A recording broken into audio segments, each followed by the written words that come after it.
Name is Maher Gidwani, and I realize that the title of this speech will be How to Cope with Modern Parenting. But the idea is that I do not have any experience with that. What I do have experience with is being a child and a product of modern parenting. So what I'm here to talk to you about today extends beyond how to parent, but it's about your children's experiences to the adults, and to the children, this is me trying to represent us in a method that gets the message across. So, our generation is substantially different and completely different than all of the generations that came before. Our access to information is immediate and infinite. So when we look at what we are doing in schools still, we have to ask ourselves if that even is the right method. So when we come together and we realize that as parents, what we choose to do isn't perfect. Now let me explain that. I'm extending the olive branch and I'm trying to communicate to all of you in this new era of what all of this is meant to communicate. Now, what that means is I'm trying to reach a standard of evolutionary parenting. Because in a world of extreme competition and insane levels of extracurricular and academic expectations, our generation has been left with a degree of stress that is so immense that we're struggling to cope, and that's an issue. The idea is that what we are doing is having stressed out childhoods, knee-deep in books and past papers or paperwork, and we are doing this in an effort to end up as adults knee-deep in paperwork, effort, and things that we're not enjoying. So, the way that we teach children in school is we say, school's important, and then they get to high school, and we say high school is the core of their education. Then, they get into a great college. When they get into a great college, they have to work very hard because they need to get into a great master's program because everyone's doing college and you need to separate yourself. Once you get into a great master's program, you have to make sure that you get into a great entry-level job. When you have the entry-level job, you're going to work harder until you have a better position. Then you're going to work harder until you own your own company. Then you're going to continue working harder till you own the industry.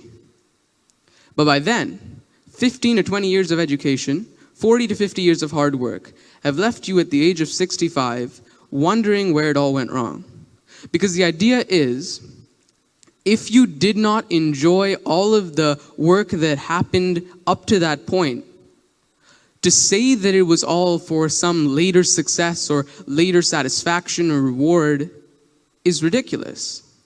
Because if you did not enjoy your life from the beginning, there's no point beginning in the middle of it.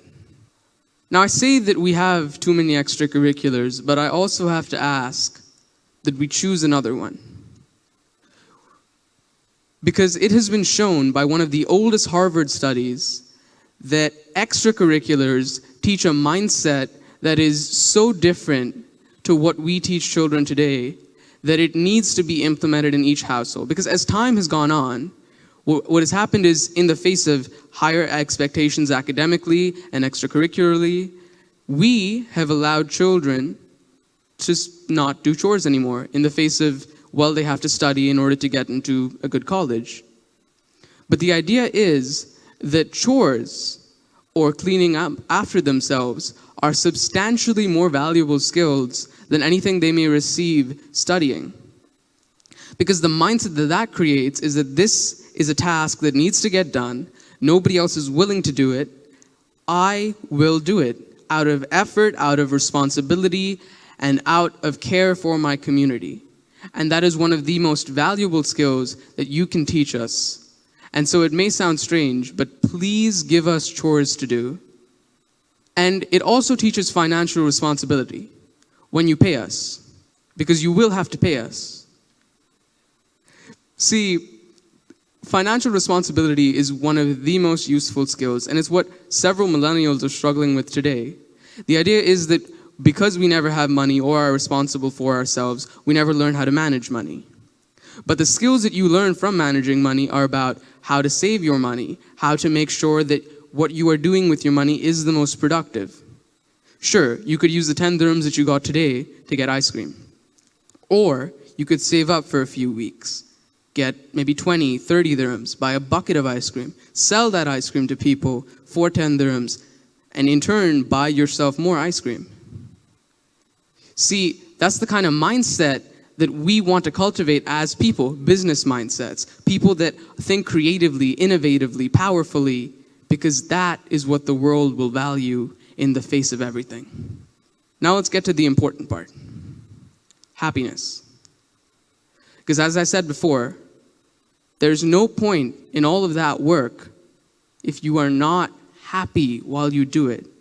Because your work is supposed to give you some degree of pleasure, happiness, joy, fulfillment. And if it's not doing that, you're in the wrong field.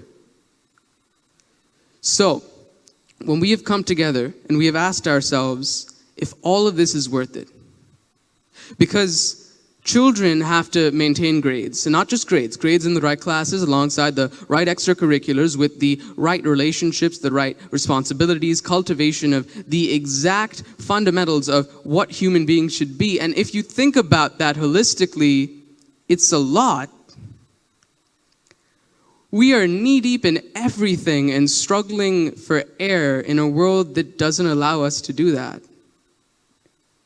So, how do you keep us happy? Well, I can only share what my parents have done. And that is to give your children the room to be who they are. Because they're not going to get a perfect grade on every test. They're not going to do well at everything. I mean, I don't do well at everything. But the idea is that my parents have given me the room to develop my skills. And I'd like to think that that is why I'm here today. Why I finished 2 tests before I got here and chose to speak. Because this is important to me, because I value it, and because it is something that is good for me.